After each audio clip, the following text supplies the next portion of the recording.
All right, welcome back. Part 2 to the midterm exam study guide video for COM 103 summer section.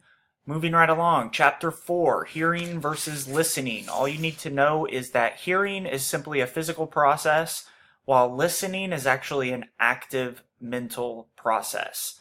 So to be listening, you have to be actually using your brain. Okay. Dialogical listening is the other thing you need to know from Chapter 4. This is effective strategies when actually listening to other speakers. One thing to note is, especially in an in-person version of this class, you do a lot more listening to other people's speeches than actually giving speeches yourself. So we talk a little bit about effective listening strategies. So nonverbal listening, that's stuff like eye contact, facial expressions, and supportive movements. Verbal, that's clarification questions, closed questions, comments, etc.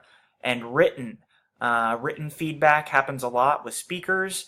Typically, we use what we call the DRE method, which stands for describe, respond, evaluate. Okay, moving on. Chapter 5. 3 very important things to understand: a general purpose, a specific purpose, and a thesis statement. A general purpose is very general, as it says. It's typically just 2 words, something like to inform, to demonstrate, to persuade. Okay? A specific purpose takes that to the next step. It's defined as a summary of the desired audience response. So for a, let's say, demonstrative speech, we could say, to effectively demonstrate to my audience how to throw a curveball, as an example there. So it's taking to demonstrate a little bit farther and summarizing what specifically is going to be demonstrated to the audience. And then finally, the thesis statement. This is known as the central idea of the speech. It summarizes the main idea of the speech into one concise sentence. Okay, Chapter 7 deals with research, and research is very important for not only this class, but a lot of classes that you take in college. So effective research strategies will not only make you a better speaker and do better on speeches in this specific section of COM 103, but it will just help you be a better student and better at finding information in the future. So Chapter 7 first defines different source materials for research. Books are exactly what that sounds like. You know what books are. There are 2 specific types of books, though. Scholarly books are written by experts, and trade books are aimed at a general audience. Okay, so that's 2 kind of subgroups within books. Reference materials. This includes encyclopedias and dictionaries. Both very helpful for informative style speeches. Also getting background information on topics for persuasive speeches. Periodicals. This includes academic journals, scholarly peer-reviewed journals, as well as magazines. News sources. This includes newspapers, but also obviously digital news sources, online, social media, etc. And then finally, interviews. This is considered a primary source, and it is an acceptable source for speeches in this course. Now, you can't just talk to anybody. You should be interviewing someone who is an expert on the topic or very knowledgeable about whatever it is that you're asking about. Okay, next, the MAP-IT technique for research. This is a technique that the book talks about when you're doing research and you find a good source. You don't want to just rely on a bookmark or on your browser or something like that. You need to jot down some information either in a document or on an actual physical sheet of paper. And the book recommends, and I recommend as well, 3 key things that you want to know: message, author, and purpose of the source. Okay, so that's what those 3 letters stand for. And then finally, citation formatting. I accept 2 main formats for citations in this class. You can use APA or MLA. It's up to you. Just stick with one and use it. Those are the 2 most common types of citations. and that's what those two stand for. APA stands for American Psychological Association, MLA, Modern Language Association. Okay, moving on to Chapter 8, Empirical Facts versus Established Facts. Empirical facts are data that are verified by observation, while established facts are consistently validated by many observers. But a quick note, that will not be on the midterm, so should have probably just skipped over that. Okay, moving on. Statistics, mean, median, mode, and percentage. These will be on the midterm. So what are they? Mean is the average of a group of numbers. The median is the middle number in a set of numbers. The mode is the most commonly appearing number, and the percentage is the relationship of a part to the whole, represented by the number 100. Culturally accepted experts. These are people who you would want to utilize for interviews as primary sources, and they include people like scholars, professors, public officials, officers, etc. Finally, the last definition in Chapter 8 is literal versus figurative analogies. A literal analogy compares things that are similar in important ways, while a figurative analogy highlights similarities between otherwise dissimilar things. Okay, Chapter 9 is all about organization and transitioning between those parts of organization. So we define the 6 traditional patterns of organization. This is the way that you lay out or outline your speech. And let's jump into what those mean. Chronological, the first. This is an ordered sequence. So first, second, third. Spatial. This is good for describing places or objects with several parts. A spatial pattern moves from side to side or top to bottom.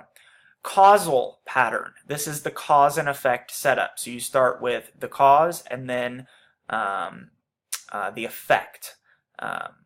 The problem solution. This is another classic setup where you examine the problem and then you explain proposed solutions to that problem. Pro-con summarizes both sides of an issue. This works best for informative speaking. And then finally, the most common, the topical pattern of organization. This is the most commonly used pattern. It organizes main points into subtopics where each part contributes to the whole. Finally, when organizing information, we want to smoothly move from, say, the intro to the first part of the body, to the second part, to the third part of the body, and finally to the conclusion. We can do that with signposts and transitions. Okay, so signposts help you know where you are in a speech, and typically they're 1 or 2 word. It's a 1 word or a couple word phrase, something like first, next, finally. Things like this are considered signposts. While transitions are a little bit more detailed, this will be a transitional sentence that tells you where you've been and where you're going. Something like, now that we've looked into the history of so-and-so, let's move on to look into the implications. Okay, so you summarize what you just talked about, and then you tell them what you're going to talk about next. That is a transition. Okay? Okay, Chapter 10, Ways to Gain Attention in the intro. There's more than just these 5, but these are 5 good starting points to think about. Ask a question, a vivid description, a quote, a startling statistic, humor, etc. Okay? Other things can work, but those are some great ways to grab attention at the start. What should be in your intro? I mentioned this earlier, but you should have an attention grabber. You should establish your credibility. So if you're not already an expert on the topic by having experience in it in the past, at least mention that you did thorough research on the topic and you're now going to share that information with the class, etc. Give the audience a reason to listen, so why is it important to them? And make sure you preview the main points of your speech. Skipping the body and looking at the conclusion, there should be a transition from the body to the conclusion, so indicate that you're moving to the conclusion. A review of the main points. Provide closure and end memorably. If you can loop back to something you said in the introduction, even better. Okay. Chapter 11, know the difference between the full sentence outline and the speaking outline. The full sentence outline is also known as the content outline. This shows the speech's structural and logical elements. It's written in full sentences, like an essay, but then outlined in an outline format with Roman numerals, caps, numbers, lowercase letters, etc. The speaking outline is the outline used when actually giving the presentation.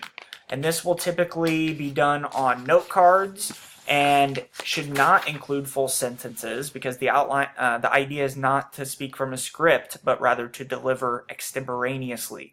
So use keywords only, and those are typically just used to know where you're at in the speech, to jog your memory of certain things that you want to say, and to keep your flow going nicely. Okay?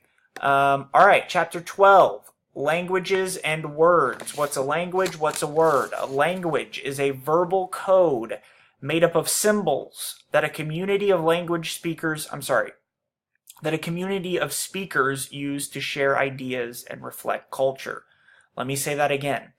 Languages are verbal codes made up of symbols that a community of speakers use to share their ideas and reflect culture. Words. What are words? Words are the names that we give cultural memories or things significant enough to name.